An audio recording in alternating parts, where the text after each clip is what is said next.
Hello, future officers. Not every news is relevant for your UPSC preparation. Hi, my name is Rohit Garcha, and I'm here to bring you the 25 years experience of Abhimanyu IAS, which has given more than 2200 selections since 1999. This is a 7-minute current affair series called To the Point. जिद से जीत तक. Hi everyone. बच्चे, आज का जो हमारा topic है ये इन्वायरमेंट इकोलॉजी से रिलेटेड एक टॉपिक है, प्लस एक पर्टिकुलर स्पीशीज की कंजर्वेशन से रिलेटेड भी ये टॉपिक है. और यूपीएससी जो है वो इस टाइप के टॉपिक्स को डेफिनेटली उठाता है.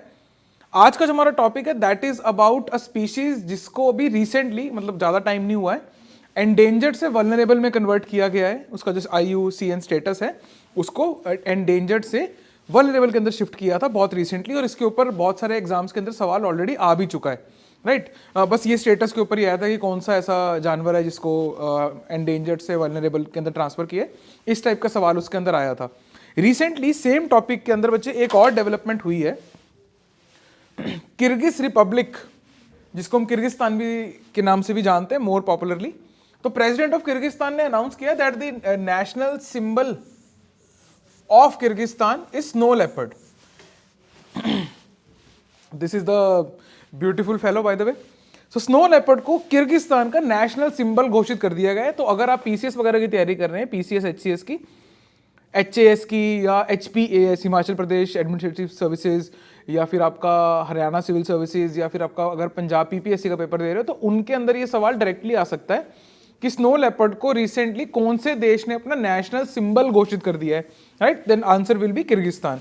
प्लस साइड नोट के लिए जो यूपीएससी की प्रिपरेशन कर रहे हैं बच्चे, आप लोग ना किर्गिस्तान को बहुत ढंग से प्रिपेयर कर लेना.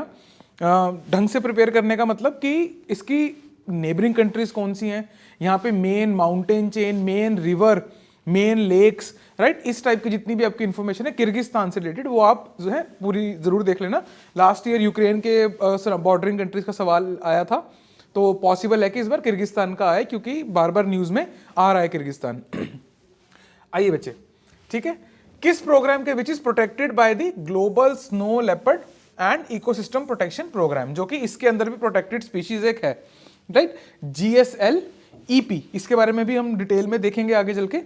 राइट, और किर्गिस्तान के लिए जो ये पर्टिकुलर स्पीशीज है, जो पर्टिकुलर एनिमल है, it holds historical importance in Kyrgyz culture featuring in the story of Manas.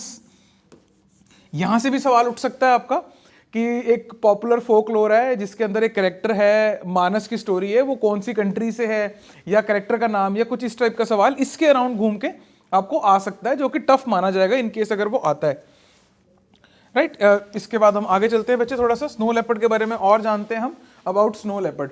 Habitat वगैरह ये बेसिक इन्फॉर्मेशन है बच्चे, अगर आप रोक के स्क्रीनशॉट लेना चाहो तो आप ले सकते हो. राइट, मैं थोड़ा सा इसको आगे तेज से थोड़ा सा मैं बता देता हूँ आपको. माउंटेनियस रीजन में पाया जाता है of central and southern Asia. अभी मैं आपको एक मैप भी दिखाऊंगा जिससे आपको आइडिया लगेगा कि इसकी रेंज कितनी है ना. उसको रेंज कंट्रीज भी बोलते हैं बाय द वे, जहां जहां पे ये फ्रीली घूम सकते हैं. Western and eastern Himalayas, basically दोनों तरफ के हिमालयस आपके. इंडिया में इसकी जो रेंज है इट इज वेस्टर्न हिमालयस, जिसमें JK Himachal Pradesh Uttarakhand, and eastern Himalayas specially Sikkim and Arunachal Pradesh. Right, तो वहां पे आपको जो है इसकी रेंज दिखाई देती है.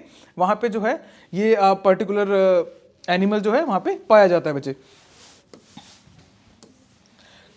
जैसे मैंने आपको बताया कंजर्वेशन स्टेटस या इसका अभी चेंज हुआ है रिसेंटली, एंडेंजर्ड से वल्नरेबल में आ गया बच्चे. CITES appendix 1 wild life protection act 1972 schedule 1. Right, highest level of protection. By the way बच्चे, एक wild life protection amendment act आ चुका है जिसके अंदर शेड्यूल सिर्फ 4 रह गए हैं.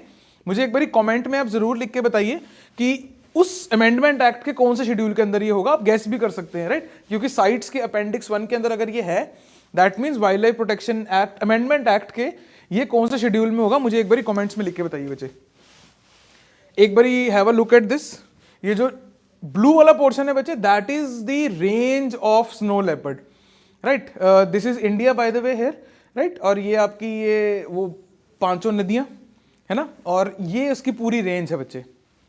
अगर आप देखेंगे तो काफी ज्यादा रेंज है. ये सारी इसकी रेंज कंट्रीज के अंदर में आती है, ये पर्टिकुलर कंट्रीज जितनी भी इसके अंदर फॉल कर रही हैं.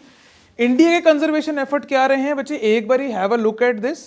Right, I would suggest you कि यू टेक अ स्क्रीनशॉट और इसके एक एक प्रोग्राम को आप ढंग से पढ़ना। हालांकि मैं 2 आपके लिए लेके भी आया हूं, GSLEP ये मैं आपके लिए लेके आया हूं आज, और एक और है, वो देखते हैं अभी। अगर टाइम बचा तो इस वीडियो में दिखाऊंगा मैं आपको।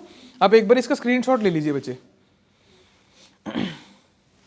आइए बच्चे, global snow leopard and ecosystem protection program, GSLEP, ये बच्चे इंपॉर्टेंट है। ये हो सकता है आपके एग्जाम में इस बार आ जाए, right. It is an alliance of 12 snow leopard range countries. Range countries वो होती हैं जहां पे ये फ्रीली घूम सकते हैं। कौन कौन सी 12 कंट्रीज है बच्चे, उसकी लिस्ट यहाँ पे मैंने आपको दे रखी है।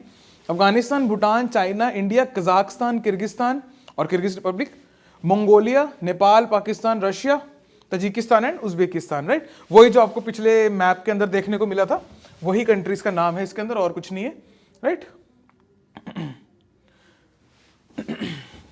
अगेन इसको जो डिक्लेरेशन है उसको हम बिश्केक डिक्लेरेशन के नाम से भी जानते हैं। 2013 का एक प्लेज है by 12 countries to ensure the wellbeing of snow leopards, ठीक है जी।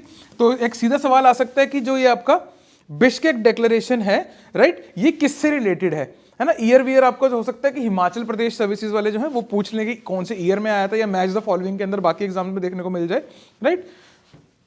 और डायरेक्टली पूछा जा सकता है कि किन से रिलेटेड है, right. And that is all for today. Thank you so much. Thanks for watching the video. This 7-minute to the point series is specially designed for your prelims examination.